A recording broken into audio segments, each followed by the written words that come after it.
Imagine if your life was lived in total darkness, not knowing the faces of your own family, limited in your choices to financially support them.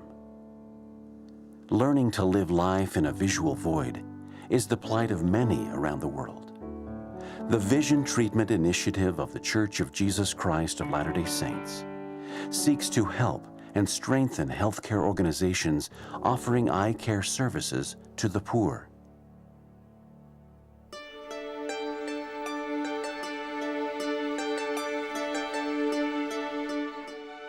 I never thought once that we would be going to Egypt. And it's not one that we would have ever chosen for ourselves. But it just opened us up to so many blessings from our Heavenly Father. The humanitarian work that we were involved in, it became so clear to us daily that the Lord's hand was there in that country. We learned quickly that our objectives were to find good people that were doing good things, that we wanted to partner with people that we felt were honest and sincere and were doing good work for the purposes of blessing lives.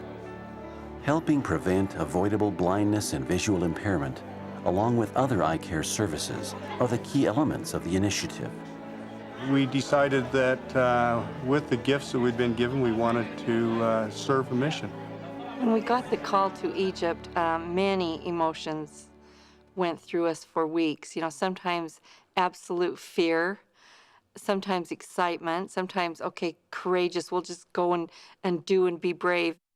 Humanitarian missionaries have the unique opportunity to find projects that fit the identified areas where the church feels they have resources to support and can have the greatest impact.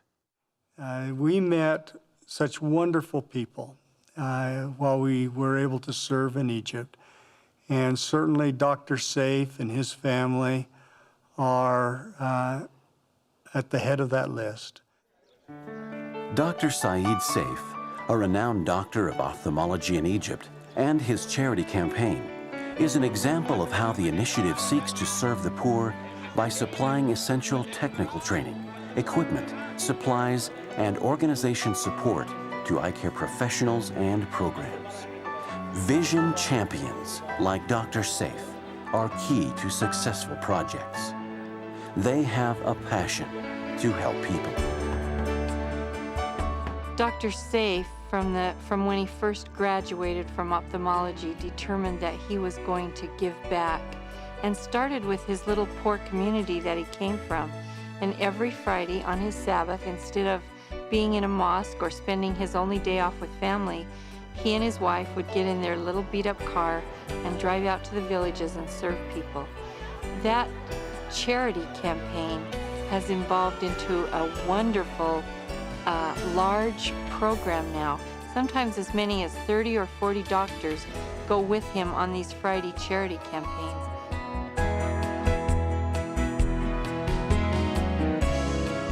In Dr. Saif's charity campaigns, he had a need for surgical microscopes. And the church was able to provide him with varying degrees of equipment, but made two surgical microscopes, an autorefractometer, numerous consumable type items of intraocular lenses and surgical instruments, basically blessing the lives of the people through that material, that equipment, and Dr. Saif's skill. So it's been that type of equipment plus frankly, the moral support and the support knowing that there are others that are wanting to serve, and that has also blessed his life. We always work with doctors in other countries in hopes that they can improve their skills and get to the point where they can then teach those skills to others. So I believe in the philosophy of you give a man a fish and if he gets fed for a day, but if you teach him to fish, he's fed for life. And that's really what we're trying to do. If there are any good things that happen, we love to give the church the credit.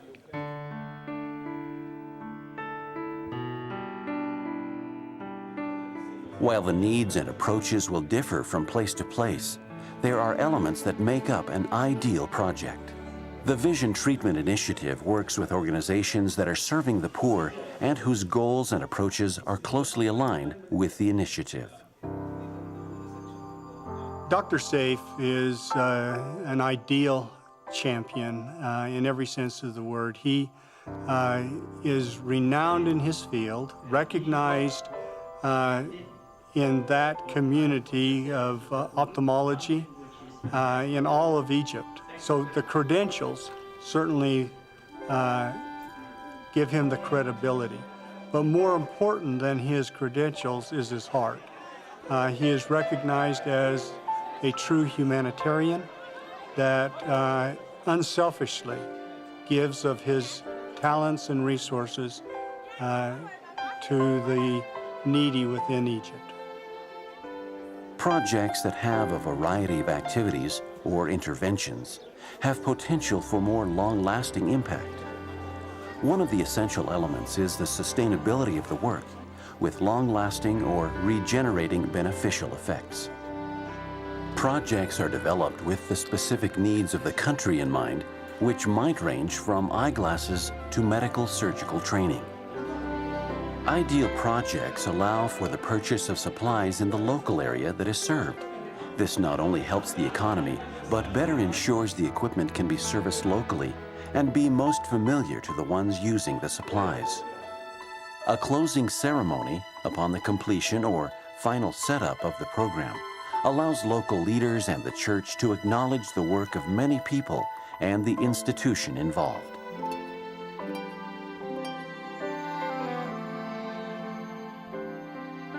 The project managers, often called welfare missionaries, are full-time volunteers who donate a portion of their lives to serving in the Vision Treatment Initiative.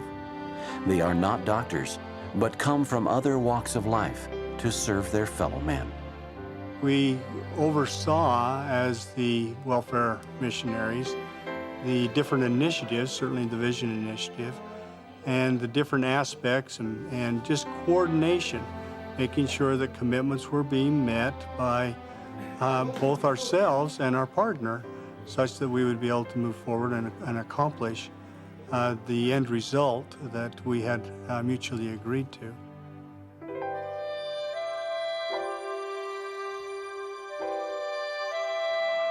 Short-term specialists are key to helping the project managers develop and implement successful projects. The project managers, or welfare missionaries, do not need to be medical experts. The short-term specialists are the medical professionals who assist with the development of projects. In most countries, there are groups of doctors who can and are doing care for the poor, and they are dedicated to that.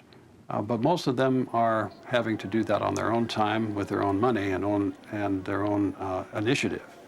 So we feel like anything we can do to help them help the poor is something that we would like to promote. So we hunt out doctors who are committed to this philosophy and would like to work with us.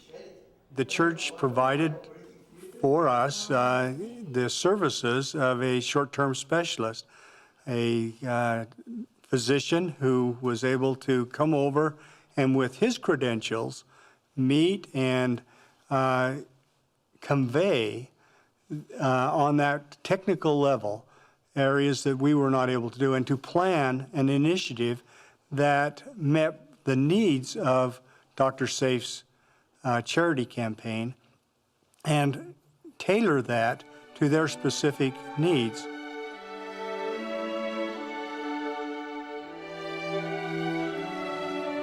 I think that anytime we help somebody in any way, we feel the Spirit, and we are entitled to have the Spirit with us as we are doing selfless things. That's the motivation for me, is to see the things that we can do that are helpful and to pass that knowledge along to others so that they can then utilize those skills as those kinds of problems show up. So I think the Lord directs His places. He knows where we need to be, and He'll help us. He has done that so often for me. A welfare mission opened my eyes to a number of things, different cultures, different lifestyles, but one thing that will always stand out about our welfare mission was the beautiful souls we met. And when I say that we learned to serve in Egypt, we learned by example. We watched some of the finest people we have ever met, and total dedication day after day to serving Jesus Christ.